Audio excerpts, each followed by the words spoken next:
Muy buenos días, queridos radioescuchas de Protagonistas del Cambio, una mirada juvenil de la realidad, que se transmite todos los sábados por el 760 de amplitud modulada, Radio Cañón, un cañonazo informativo, como me gusta llamarle. Aquí su conductor y su amigo, Fernando de Lucio, como siempre muy gustoso de acompañarlos todos los sábados, de 11:30 de la mañana a 12 del día. Unos 30 minutos en los que podemos reflexionar acerca de muchos temas, y el día de hoy abordaremos el tema de soberanía energética, algo primordial para nuestro país. Y para hacerlo, hablaremos con el maestro Lorenzo Meyer Falcón, consejero independiente de Pemex. Meyer Falcón es licenciado en Relaciones Internacionales por el Colegio de México y maestro de Administración de Empresas por la Universidad de Austin, Texas. Fue director general de vinculación en la Comisión Reguladora de Energía, director de área en la Subsecretaría de Hidrocarburos de la Secretaría de Energía y director de área en la Dirección de Asuntos Internacionales e Investigación de la Comisión Reguladora de Energía. Maestro Meyer, no sabe lo contento, lo emocionado y un poco nervioso que estoy de que se encuentre el día de hoy en este programa. Para mí es muy importante escuchar su voz. Muchísimas gracias, Fernando. El honrado soy yo. Nervioso, ¿no? Pero contento de estar aquí contigo y muy agradecido por la oportunidad de la entrevista. Igual estoy muy contento de su participación y de aceptar la entrevista. Vamos a comenzar, ¿qué es la definición, ¿no? ¿De qué nos referimos cuando hablamos de soberanía energética?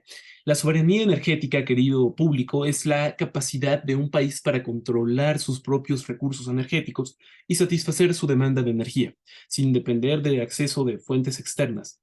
Sin embargo, déjenme comentarles que hace unos meses pregunté a 30 niñas, niños y adolescentes qué entendían por soberanía energética, y es un concepto que no está claro. A continuación les voy a presentar el audio de estas preguntas que le realicé a estos jóvenes. Soy Liam, tengo 6 años. No entiendo la reforma energética ni sé nada sobre eso. Hola, soy Alberto Santiago, tengo 12 años de edad. No tengo información sobre la soberanía energética y tampoco tengo entendido muy bien qué es la reforma energética en México. Soy Angie, tengo 10 años y no sé qué es la reforma energética. Soy Melchor, tengo 15 años, no entiendo nada por soberanía energética y tampoco sé nada sobre la reforma energética en México, pero me interesaría saber más. Hola, mi nombre es Nelson, mi edad es de 13 años. La soberanía energética es cuando las empresas interactúan con el medio ambiente que les rodea para evitar un impacto ambiental. Y la reforma energética es la modernización del sector energético. Hola, soy Iker, tengo 9 años y por soberanía energética entiendo que es la falta de energía y de la reforma energética nunca lo he escuchado, pero me gustaría investigarlo para saber. Soy Victoria. No sé qué es la independencia energética. ¿Y si sabes lo que es la reforma energética del presidente López Obrador? No, ¿Te interesa? más o menos. Soy Ismael, tengo 14 años y lo que yo entiendo por soberanía energética es la capacidad que tiene un país para producir la electricidad suficiente para poder mantener a toda la población con las necesidades básicas. No conozco acerca de esta reforma, no he escuchado nada, pero claro, me interesaría saber y informarme acerca de esta misma. Hola, soy Said, tengo 11 años y la soberanía energética es cuando un país tiene sus propias riquezas y las explota para él. Y no sé nada sobre la reforma energética en México. Hola amigos, soy Diego Emilio y tengo 9 años. Para mí, la soberanía energética significa que un país debe contar con la energía suficiente para todos sin depender de otro país. Lo poco que sé de la reforma energética en México es lo que veo en las noticias y lo que en casa comentan papá y mamá. O sea, que en México hay mucho debate sobre algunos cambios que se deben hacer en las leyes mexicanas. Saludos a todos. Hola, soy Axel, tengo 13 años. Por soberanía energética entiendo que el Estado debe garantizar la generación, distribución y consumo de energía. De la reforma energética no estoy informado. Hola, soy Saori Raiz y tengo 8 años. Por soberanía energética, yo entiendo que un país debe cuidar sus recursos naturales y sus empresas. De la reforma energética en México aún no estoy informada. Soy Orlando y yo digo que los recursos del país se están defendiendo y protegiendo y la soberanía es que de que un país pueda tener propio y no depender de otros países. A mi parecer, cuando no tenemos claro un término y su importancia en la vida de todos, se implementan políticas públicas que perjudican al país, como las que se llevaron a cabo de 1988 a 2018. Todas estas políticas que buscaron desnacionalizar y privatizar los recursos energéticos de nuestro país. Maestro Meyer, hagamos un poco de historia y para comenzar, cuéntele a nuestra audiencia en qué consistió esta nefasta política liberal que afectó la soberanía energética de nuestro país. Muchas gracias, Fernando. Mira, es una cuestión ideológica. El considerarlo nefasto no necesariamente creo que sea el término, porque depende de cómo lo veamos. Yo coincido contigo completamente, pero hay escuelas de pensamiento bastante sólidas que lo ven de una manera diferente. Cuando nos referimos a soberanía energética, tampoco es que haya una definición clara. No hay una sola definición del concepto, hay varias y depende de qué escuela del pensamiento. Si es una escuela liberal, neoliberal, si es una escuela nacionalista, vamos a encontrar cosas diferentes. Es básicamente lo que tú dijiste, que un país pueda tener la suficiente energía que requiere de aquí a un plazo determinado, lo que se pueda planear, de manera segura y de manera continua. La palabra continua también es un término bastante importante. Aquí la cuestión es cómo es que se adquiere esa soberanía. Si uno lo ve desde el punto de vista neoliberal, puedes decir que es 82, puedes decir que es el 86 con la entrada de México al GATT, 88, 90. También cuándo fue que inició, tampoco es muy claro. La idea es, para México es muy caro. No, extraer el petróleo no, sobre todo en esas épocas era muy, muy barato, pero sobre todo era el refinarlo. Entonces, lo que se decidió como política pública desde hace muchos años fue abandonar la refinación. Son refinerías que su vida útil son 30 años, bueno, pues tienen 40, 50, 60, 70 años, son refinerías muy, muy viejas, que las vas modernizando, pero incluso eso se dejó de hacer. Porque la idea es, ¿qué es lo que más le conviene al país? Por decirte, si refinar en Estados Unidos, traerlo, toda la parte del flete, toda la parte logística, y ponerlo en una estación de servicio de Monterrey, de la Ciudad de México, de donde querramos, cuesta 100, por decirte algo. Si nosotros lo refinamos en México, puede costarnos 110, 120. Entonces es más caro refinarlo en México por muchas razones. Las refinerías se abandonaron, entonces estaban en paros no técnicos constantemente. Nunca se modernizaron, entonces estaban hechos para un petróleo que no es el que ya tenemos, lo que es un petróleo ligero, que como el nombre lo dice, pues es muy, muy aguadito, Claro. con muchos grados API, y ahorita, pues conforme vas avanzando, pues es un petróleo bastante más viscoso, y entonces no son refinerías hechas para eso. Entonces cada vez es más caro refinar en México. ¿Por qué? Porque no se invirtió en infraestructura. Y entonces lo que se tuvo que decidir en el 2018 es ¿qué hacemos? ¿Seguimos importando con el costo de 100, por decirte cualquier número, fácil de entender, o lo refinamos con un costo de 110, 115, 120? Yo creo que la gasolina, el gas natural, el petróleo, la electricidad más cara es la que no tenemos. Entonces, es el riesgo de depender de Estados Unidos. La importación de gas natural ha llegado a ser cerca del 80%, no Wow. exactamente, pero casi al 80%, y de gasolinas, pues cerca del 70%.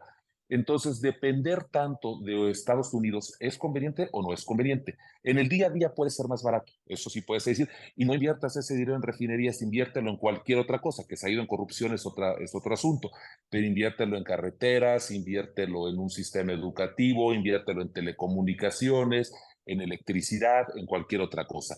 Los recursos son escasos y uno tiene que decidir entre inconvenientes, que eso es la política. Y lo que se decidió este sexenio es que sí vale la pena invertir en las refinerías y sí vale la pena gastar ese dinero, no en otras cuestiones, sino gastarlo en proyectos de refinación y así no depender tanto, no te voy a decir por completo, pero no depender tanto de otras fuentes como es básicamente la costa del Golfo de Estados Unidos. Entonces es una decisión de política pública. Me gasto 100, pero dependo completamente del vecino del norte, que puede ser desde decisiones políticas, Dios no lo quiera, pero podría regresar Donald Trump con una política muy agresiva contra nosotros, o lo que ocurrió en marzo del 2021, que se congelaron unos ductos de gas natural que abastecían las plantas generadoras de Monterrey, y el precio del gas es por millón de BTU, de British Thermal Units, y estaba a $4 por millón de BTU y llegó a estar a 2,000 por millón de BTU. Entonces, ¿qué haces? ¿Compras el gas y sigues generando o definitivamente dejas de comprar el gas y te vas a un apagón? ¿Qué tan probable es que esto pase? Pues es una cuestión de cálculo de riesgo. Entonces, es una cuestión ideológica. ¿Vale la pena que nosotros produzcamos nuestro combustible y tengamos capacidad de almacenamiento de nuestro combustible, o lo dejamos a las fuerzas del mercado? Entonces, esa fue lo que ocurrió, pero fue una negligencia muy grande porque nos fuimos al otro extremo de dejar a Pemex abandonado, sacarle todo el dinero posible. Imagínate nada más que había momentos en que Pemex se tenía que endeudar para pagar impuestos. Ya no digas para proyectos productivos, pagar impuestos. Eso sí ya fue una exageración bajo cualquier modelo. Sí, sí, una exageración. Creo que me parece mejor como lo plantea usted, ¿no? Una exageración y también una negligencia, porque sí, esta política neoliberal, usted tiene toda la razón. Depende de lo ideológico, de las escuelas de pensamiento y todo lo relacionado, pero en la aplicación, en la vida real, en manejar energías para la población, ahí sí ya se complica todo cuando no tenemos energías propias que nosotros podamos producir y que nos den una certeza, una seguridad, ¿no? Hablando de ello, claro, es simple de entender cuando lo explican también como usted lo explica. Maestro Meyer, en este sentido, también quisiera que nos contara un poco en qué consistió la propuesta de reforma energética del actual gobierno, ¿no? Viene bien aunado con este tema, y también por qué considera usted que fue rechazada. Mira, no fue del todo rechazada y Ok. bueno, la primera aclaración, otra opción que tienen los países que no refinan petróleo o refinan muy poco, por ejemplo el caso de Japón, es tener un almacenamiento gigantesco. Japón tiene más o menos 70 días de almacenamiento de combustibles y de gas natural. Entonces, 70 días ellos pueden no recibir absolutamente nada y son autosuficientes. Europa está por ahí de los 50 y algo, Estados Unidos está por ahí de los 40 y algo. Cuando llegó la actual administración estábamos en cerca de 3 días en promedio nacional. La zona metropolitana de la Ciudad de México estaba 18, 20 horas, no llegamos ni un solo día de satisfacer la demanda. No es que hayamos mejorado mucho, estamos más o menos en 5 o 6 días más o menos, y la Ciudad de México está como en 36 horas. Entonces, otra opción es decir, no lo voy a refinar, pero lo voy a guardar. Pero tener 70 días de demanda nacional guardado también es carísimo por la construcción del almacenamiento y el costo mismo de un producto que tiene ocioso. Lo que se trató de hacer en este gobierno, que creo que también hay que tener la autocrítica, es que tratamos de operar una nueva política energética con las reglas de antes. La reforma energética anterior fue 2013, 29 de diciembre de 2013, la constitucional, y la legal y reglamentaria se hizo durante el 2014 y hasta un poquito del 2015. Cuando se tuvo la mayoría en Cámara de Diputados y Senadores para reformar la Constitución del 18 al 21, por alguna razón se decidió no hacerlo, se dieron prioridad a otras cosas también perfectamente válidas, pero es muy difícil operar una política energética nueva con un marco regulatorio y jurídico antiguo. Entonces, eso es parte del problema. que no se reformaron las leyes, probablemente en un momento que hubiera sido más fácil, y entonces hay una contradicción entre el marco jurídico y la política que se quiere implementar, y en eso se pueden explicar muchos amparos y muchas medidas jurídicas porque no se reformó de fondo el marco legal. Cuando se trata de reformar el marco legal eléctrico, porque nunca se ha tocado el petrolero y el de hidrocarburos en general, digamos, es el eléctrico, fue un mal momento político ya. Se había perdido la mayoría calificada en Cámara de Diputados, y si es una oposición terriblemente irresponsable que decide que hay una moratoria legislativa, que ninguna propuesta del Ejecutivo, absolutamente ninguna propuesta de reforma constitucional se va siquiera a discutir, bueno, pues es un diálogo de sordos, y probablemente se perdió la oportunidad que de todos modos hubiera sido muy difícil porque en el Senado no se tiene mayoría, nunca se ha tenido mayoría calificada, pero en Cámara de Diputados sí. Entonces se perdió, y lo que se decidió fue hacer una reforma legal. Es más pequeña, es más fácil de revertir, pero afortunadamente la Suprema Corte de 7 votos contra 3, dio 7 votos, con 7 votos a favor de que se mantuviera la reforma como está ahorita, la reforma legal, se permitió continuar, pero fue una mayoría de 3 contra 8, perdón, son 11 ministros, y fue pues por la mínima diferencia, y eso te pone en un riesgo de que una composición diferente de la Suprema Corte pueda decir, bueno, ya cambié de opinión y no es legal las nuevas reglas de despacho que se hicieron, y lo que se trata de hacer es de favorecer a la Comisión Federal, o al menos darle una posibilidad de competencia pareja con los privados.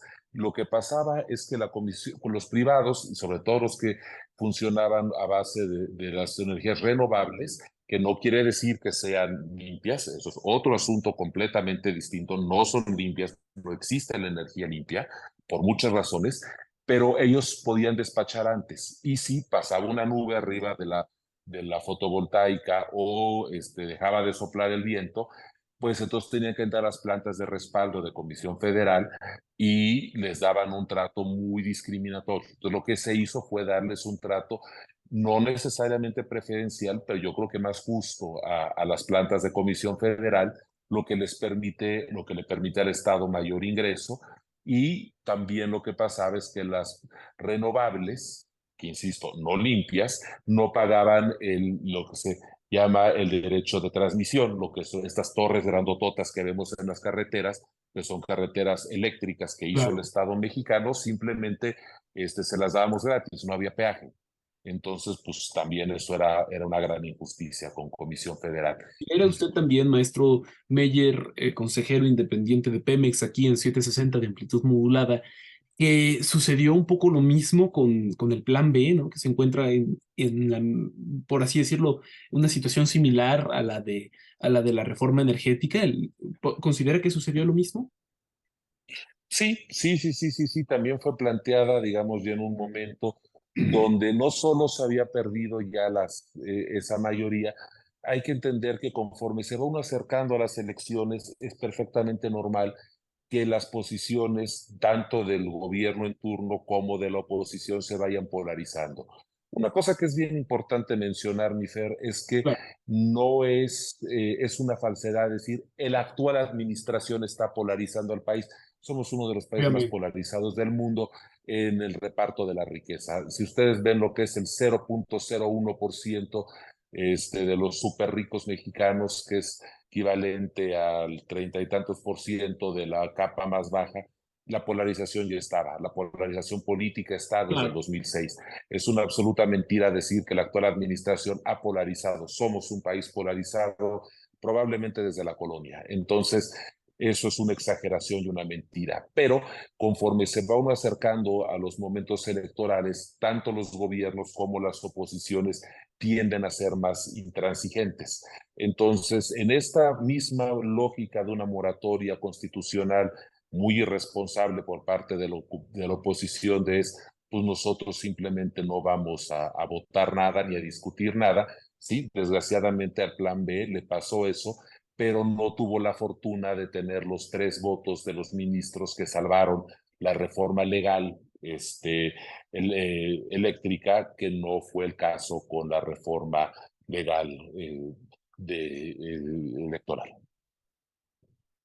Escucharlo es sumamente interesante, más por el análisis, la lectura que da de las cosas, y tiene mucha razón respecto a este tema. México, bueno, es un país que ha estado polarizado desde hace mucho tiempo.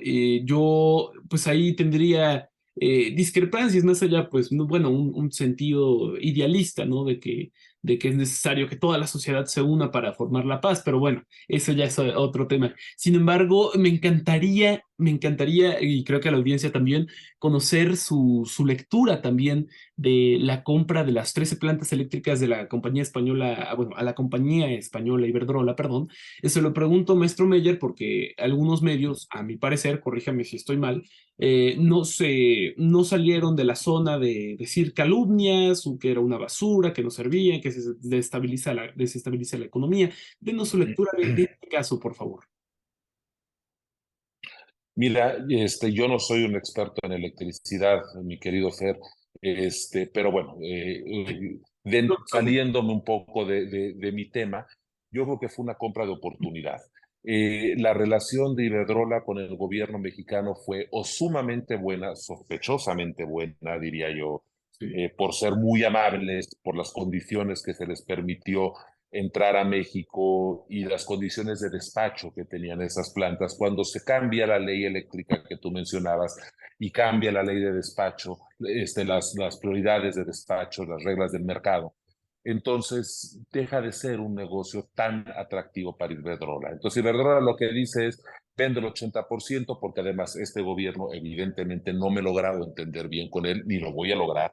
Entonces, se hace un avalúo y el gobierno decide que es una compra de oportunidad, y entonces no es que en este país se haya construido una planta más, eso no es así, simplemente el pastel es el mismo, cambian las rebanadas de pastel y entonces ya tiene más de 51% el Estado mexicano, pero la capacidad de generación del país, público y privado, sigue siendo la misma del día anterior a la compra de las plantas. Eso es lo que hay que entender. No hay mayor generación.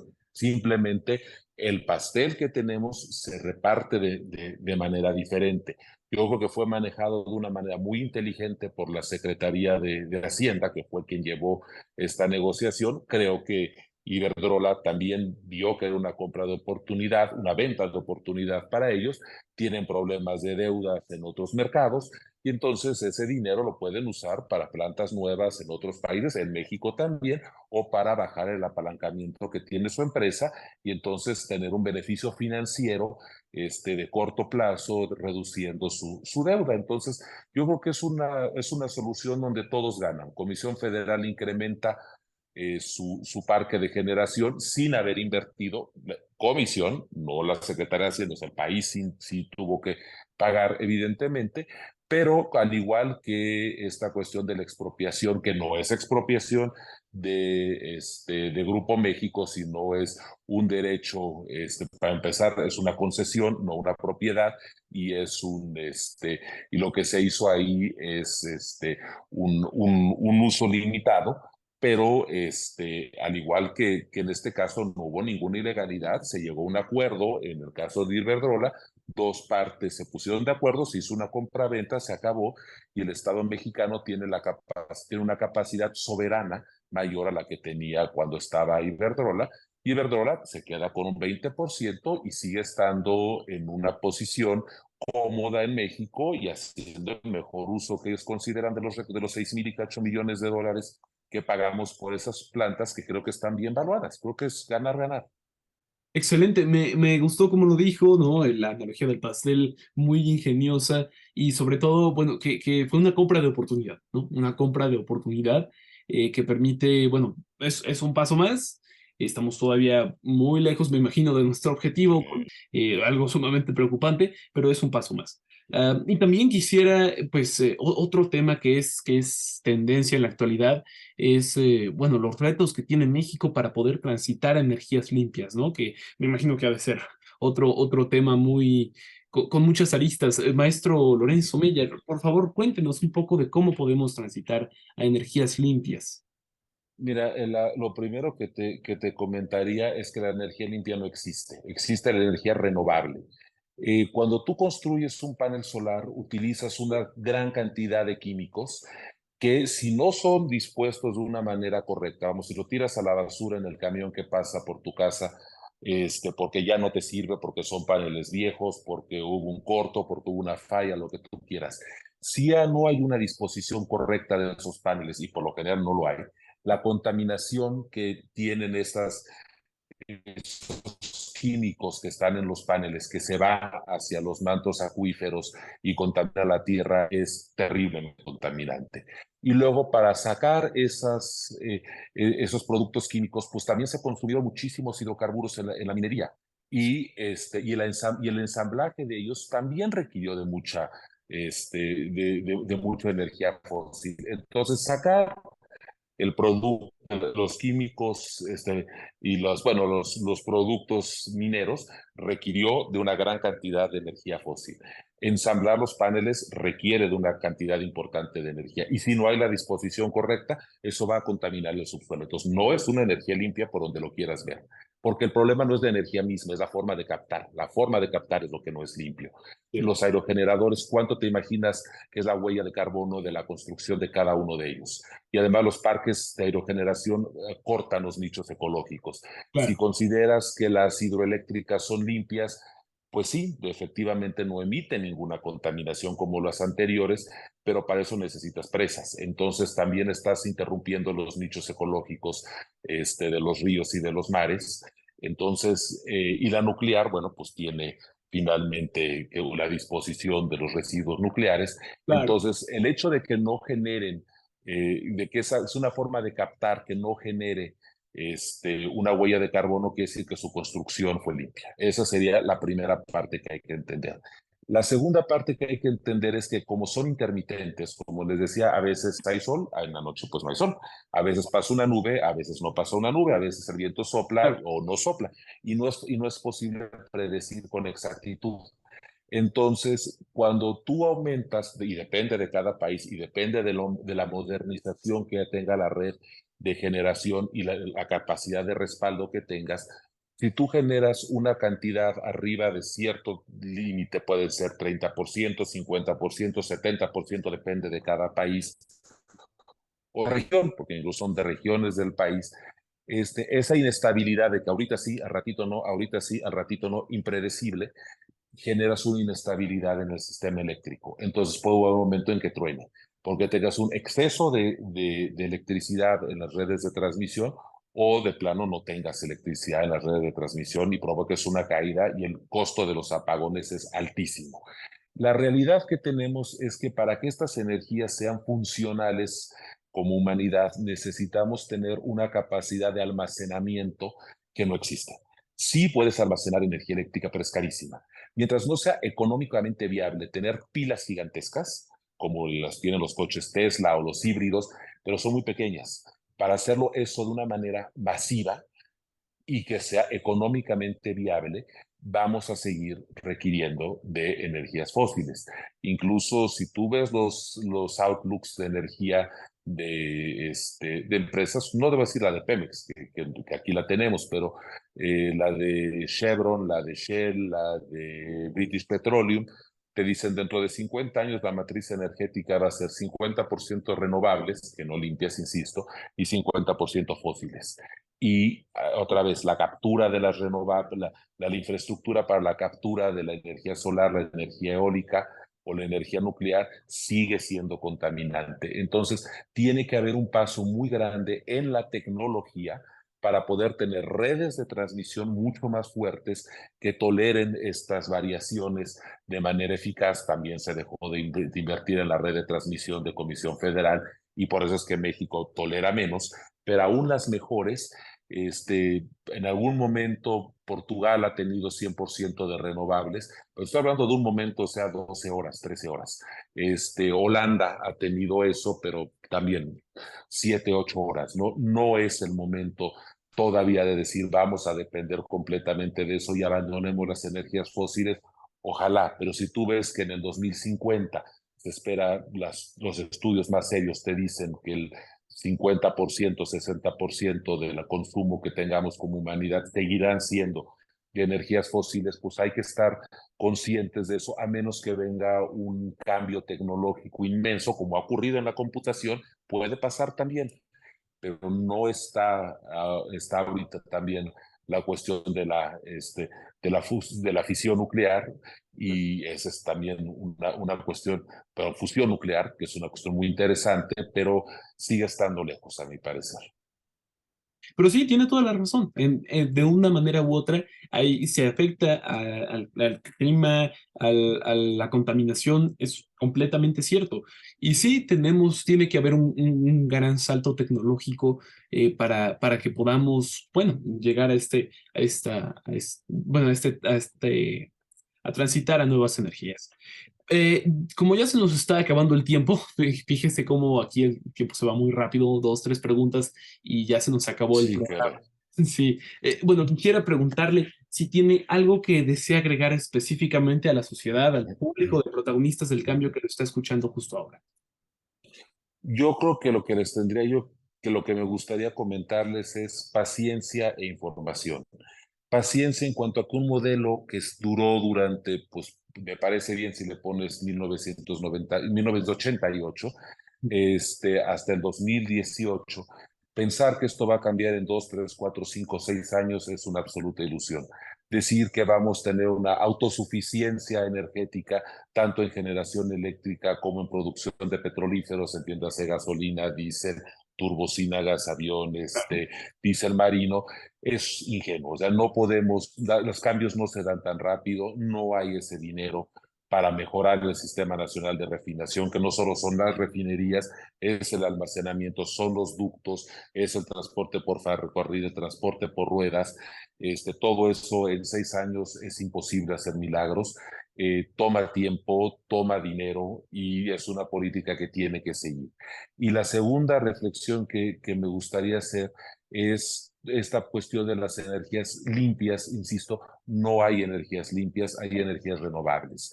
Entonces no nos hagamos de ilusión que esta es la panacea, porque construir los aparatos que reciben y guardan esta energía tienen una huella de carbono bastante fuerte, y no hacernos ilusiones de que esto es muy rápido, y no hacernos la idea de que estamos los buenos contra los malos. Son tipos de energía que tienen que convivir mientras venga una transición, y esa transición empezó hace algunos años y va a seguir durante varios años, mi Fer. Entonces hay que tener esa paciencia en los cambios, tanto de una política pública como en la evolución de la energía, de la manera de obtenerla, la manera de aprovecharla, la manera de guardarla. Y lo último que te diría es que de lo que nosotros podemos hacer, tú en tu casa, yo en la mía, nuestras familias, es esta conciencia energética, no dejar las luces prendidas, tener muy claro que todo eso es contaminación. Si salimos de vacaciones, favor de desenchufar todos los aparatos, eso les llamamos vampiros eléctricos, porque de como sea, están chupando un poquito de energía. Ustedes apaguen todas las luces de su casa, salgan y vean el medidor y van a ver que se sigue moviendo. Puede ser el refrigerador, ni modo de apagar ese, pero hay que desconectar los aparatos.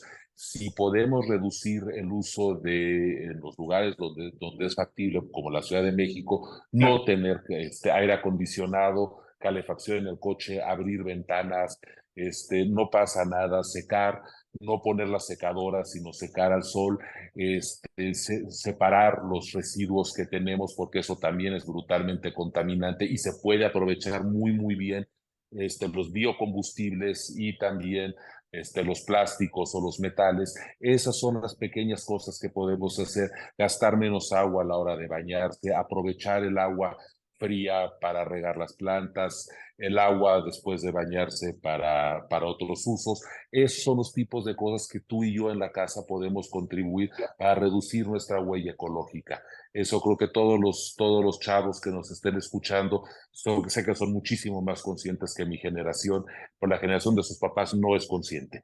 Entonces, por favor, ayúdenos con sus papás, con sus abuelitos, con sus primos, con los tíos, de ver dónde se está haciendo este desperdicio, la conciencia ecológica, es decir, apaga la luz, apaga el coche, apaga el aire acondicionado, no uses la secadora de ropa si lo puedes colgar y mañana va a estar seca. Por favor, esas son todas las cosas que nosotros informarnos, ser pacientes, no satanizar energías, no idealizar energías, y estas pequeñas gotas que podemos ir dando todos los días, sobre todo la gente de tu generación, que ayude a la gente de mi generación. Yo le agradezco de todo corazón por su labor, por haberse pasado el día de hoy aquí al programa, por dar estos mensajes y por, pues, tener tanta presión sobre sus hombros y aún así ser una gran persona. Le agradezco mucho. Señor De Lucio, el agradecido soy yo. Me encantó colaborar contigo y por favor estoy a la orden siempre. Por favor, invítame otra vez. Muchas gracias, señor De Lucio. Que tengas una muy buena tarde. Muchas y gracias. Buenas tardes a todos mis radioescuchas. Queridos radioescuchas, pues ya escucharon aquí el mensaje del maestro Lorenzo Meyer, pues, el consejero de Pemex, que está haciendo una gran labor por el país. La verdad es que yo me quedé con ese último mensaje. Nosotros podemos elaborar pequeñas acciones que ayuden a la contribución y al ahorro de energía. Y les agradezco como siempre por pasarse por el programa, escuchar todos los sábados, 11:30 de la mañana, 12 del día, Protagonistas del Cambio. Soy Fernando Lucio, su querido conductor y amigo. Siéntanse libres de ir a mis redes sociales, Fer Activista, en todas ellas, Facebook, Instagram y Twitter, en mi canal de YouTube, Fer contra la desaparición, y por los derechos, ahí subo todas las entrevistas por si me quieren ver en video aquí con nuestros invitados de honor, y nos vemos la próxima semana.